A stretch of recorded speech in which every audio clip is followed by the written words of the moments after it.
Hi,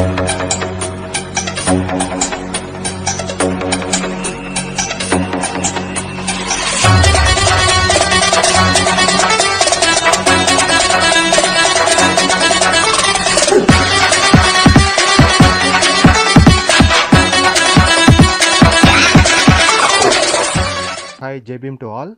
I am Dr. Trinath Nukatoti, working as Assistant Professor in Economics at Central University of Karnataka, Kalaburgi. I hail from Andhra Pradesh. I obtained my PhD from Central University of Hyderabad. Today, on the eve of 134th birthday anniversary of Dr. Baba Saheb B.R. Ambedkar, I would like to express my views and share few of my thoughts with related to his intellectual contributions in the field of his socio-economic philosophy. As we all know, Ambedkar has been a builder of modern Indian social philosophy. We all know that Ambedkar was born in an untouchable caste, highly educated within India and outside India.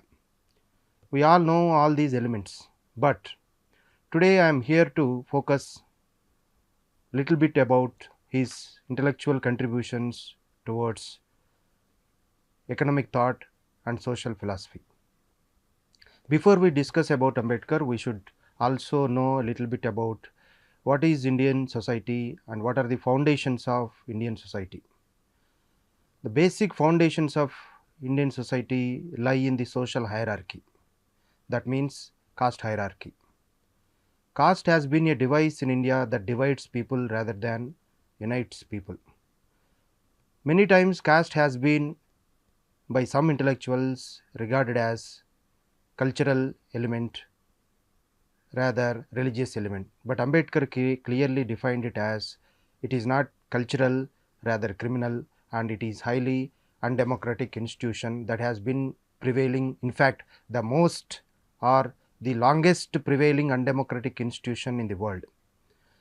So coming back to his analysis, Ambedkar philosophy or Ambedkarism is nothing but a lifeline to Indian society, because it has diagnosed Indian society and came out with the conclusion that we cannot achieve any progress in India without annihilating this monster called the caste. If you clearly demarcate his contributions to India and his Indian philosophy or Indian economic thought, we can broadly divide into 3 or 4 segments. First, we all know that his social philosophy revolves around annihilation of caste. Means unless and until we annihilate this caste driven by principles of egalitarian society, we cannot achieve any progress, because you turn in any direction, this monster you will have to confront. Any progress in Indian society cannot be imagined or envisioned without addressing this caste perils. Therefore, on social front, he clearly stated that we have to annihilate caste at any cost to achieve a progressive India. Coming back to spiritual front, he stood for Buddhism. That means if at all we want to achieve society based on liberty, equality and fraternity, Buddhism is the only religion driven by scientific temper. It does not believe in divine power, it does not believe in life after death or life before death, or it does not believe in rebirth, or it does not believe in heaven or hell. It believes in moral principles. Ambedkar clearly defines that religion should be a set of moral values and ethics rather than a set of rules and regulations. Therefore, he observed that unless and until untouchables or the depressed classes come out of the Hindu religious fold, which is filled with untouchability and segregation, we cannot achieve any liberation or emancipation. Therefore, he gave the call for the Bahujans and the untouchables or the depressed classes to embrace Buddhism, which is filled with rationality, scientific temper, logic and reason. So that is on the spiritual front, he directed us towards achieving egalitarian society through Buddhism.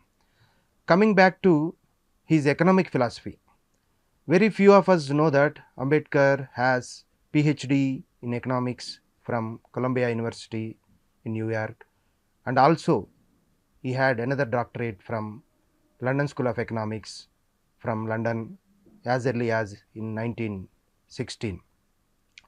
We generally forget his economic contributions. His philosophy, economic philosophy, he has enshrined in his book called States and Minorities. In fact, when he was given the responsibility to draft Indian Constitution, his first priority was states and minorities. But due to some opposition from different people at that point of time, he could not implement or he could not take forward these principles in states and minorities into the final draft of the Constitution. As we know that he has clearly stated that India's internal enemy is Brahmanism, external enemy is capitalism. So, in order to achieve a society driven by socially equal, economically egalitarian, we need to achieve something called state socialism. What is state socialism?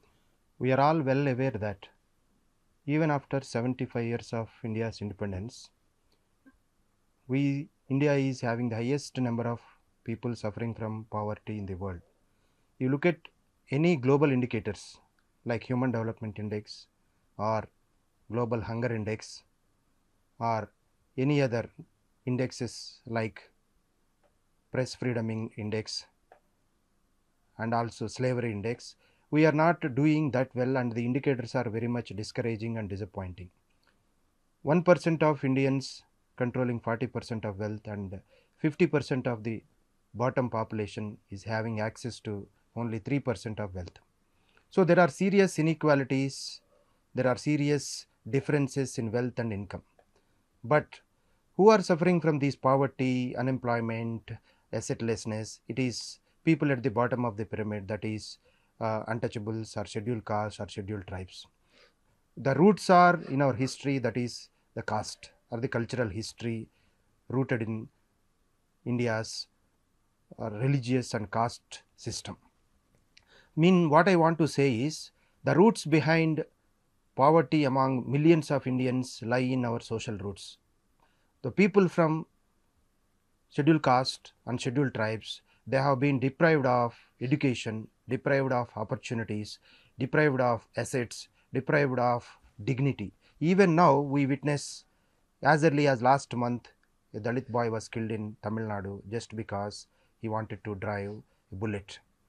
So, therefore, these incidents are quite common. So, where are the roots? Roots are in our cultural history. Without changing our social background or without addressing the seriousness of the caste, it is very difficult to address the economic issues. Therefore, Ambedkar has imagined and envisioned that India should adopt a state socialism. In fact, reservation was not his first choice. He wanted to implement state socialism so that every Indian can lead a normal, decent economic life with full access to education and health.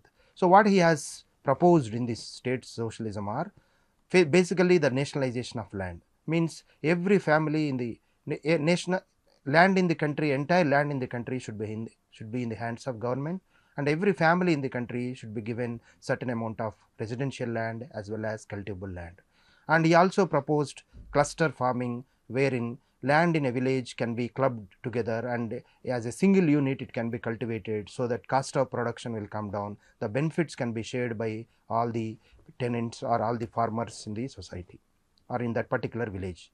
And apart from this, he also proposed that every citizen in the country should have health insurance, so that in the event of any unforeseen unwanted incidents, his family or his dependents will not be deprived of their future.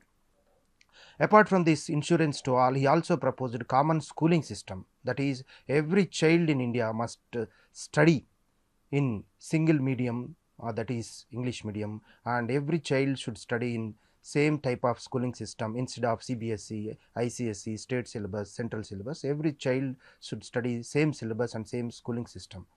Even a children of a daily wage laborer or a child of a a class 1 employee must study in same schooling system. And apart from that, he also proposed many reforms in industrial sector, wherein he proposed minimum wage, minimum working hours. He also even initiated a labor party. So economically, if you look at Ambedkar contribution, they have not yet been recognized in the way it should be recognized.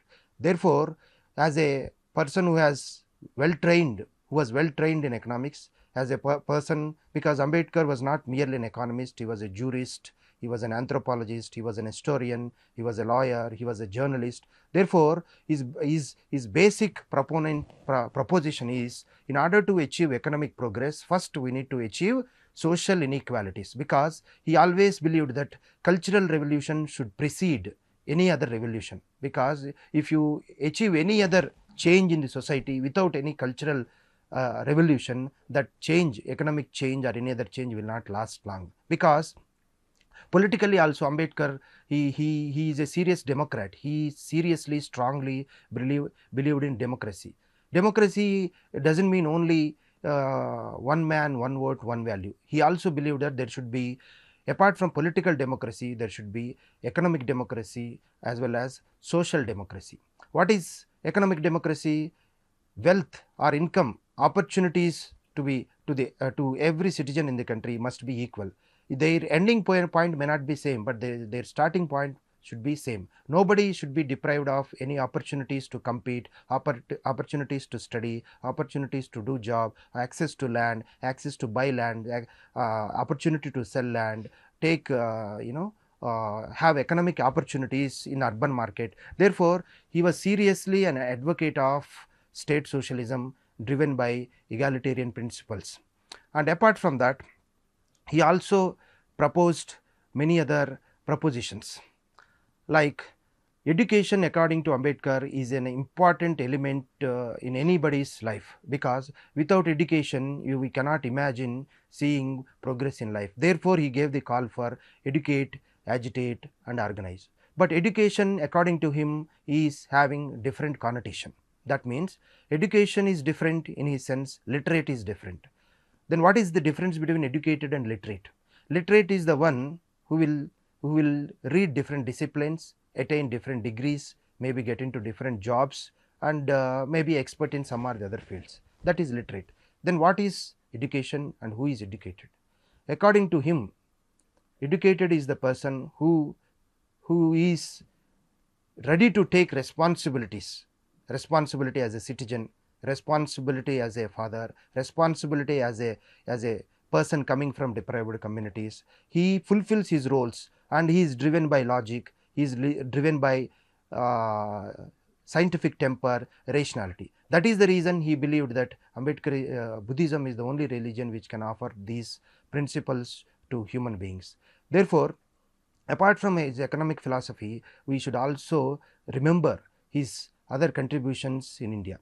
For example, many people blindly or simply say that, or simply confine him to the proposition of reservation.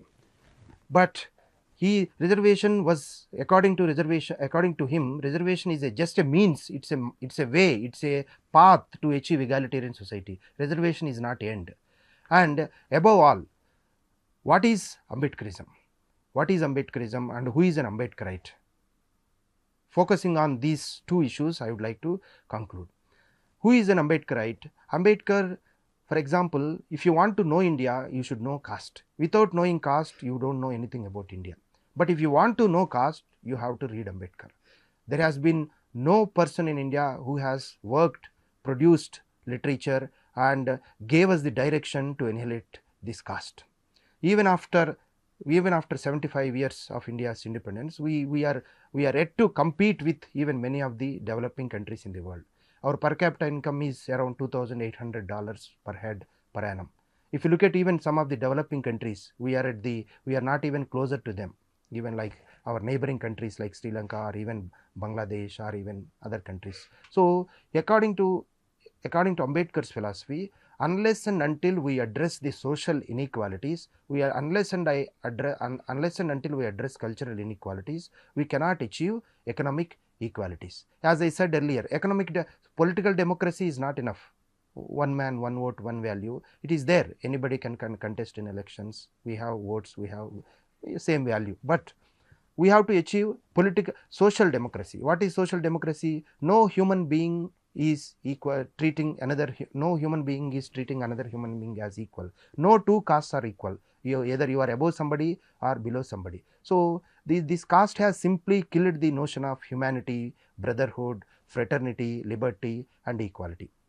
In this context, in this today's era, in this present day political dispensation, we can see how human values, democracy, constitution, secularism have taken a backseat. Ambedkar was a strong and staunch democrat and secularist, and he believed in law and order. According to him, a society must be driven by constitutional ethos. Means everybody may have a different holy book, different religions may have a different holy book, but for every one of us the holy book must be constitution. Unless and until we implement the constitution in letter and spirit, we are not going to have an egalitarian society, socially, politically or economically or culturally.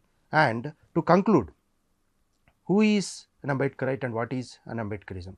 Ambedkarite should be a liberal thinker. Ambedkarite should not be driven by patriarchal principles. Ambedkarite should not believe in hero worship. As he always said, as he famously said, hero worship or idol worship will lead to autocracy or monarchy in politics.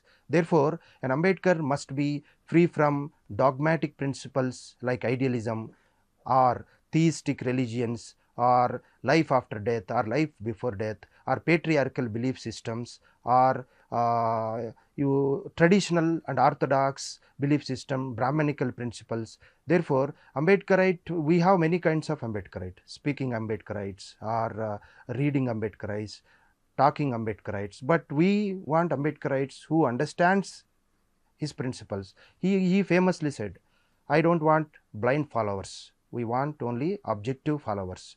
Who is a follower? We have to read Ambedkar, because according to our Ambedkar's philosophy, if at all we want to follow him, first of all we need to read him, understand him, follow him, practice him and propagate him. So we have many Ambedkarites, they speak about him, they adore him, they worship him, maybe they may read him, but we have very little people who will follow him and propagate him and practice him. We have many statues. Ambedkar statues are everywhere, all over the world, all over India. It means highest number of statues are there for Ambedkar in India. But we need to, instead of keeping only statues, we need to invite his principles, his ethos, his message, his life. His life should be a message. We need to invite his principles into life, into our daily professional life, into our family system, into our family relations. And therefore, I would like to conclude by saying that Ambedkarism must be invited into our lives. It should be a lifeline, because he is ever so relevant than never before. He is day by day, he has becoming more relevant, not only nationally, internationally, because of his democratic principles and his principles driven by liberty, equality and fraternity. Therefore, friends, on the eve of this 134th birth anniversary of Dr. B.R. Ambedkar, I would like to state that let us read Ambedkar, let us understand Ambedkar, let us not confine Ambedkar to his only statues or celebrations or worshipping. We need to follow him politically, we need to invite him into our family, we need to invite him into our daily relations, because we cannot be Ambedkar by worshipping imaginary gods. We cannot be Ambedkarite by being a patriarchal mindset. We cannot be an Ambedkarite by doing hero worship. Therefore, hereby I would like to appeal to you, let us educate ourselves. Education simply doesn't mean only achieving degrees or jobs and salaries. Let us remind ourselves of our responsibilities, because many people feel that reservation is a right. Reservation may be a right. Whoever is utilizing reservation, they should treat it as a responsibility and take his message to every a deprived section of the society, and make sure that his principles are followed in letter and spirit. Thank you very much. Jai Bheem.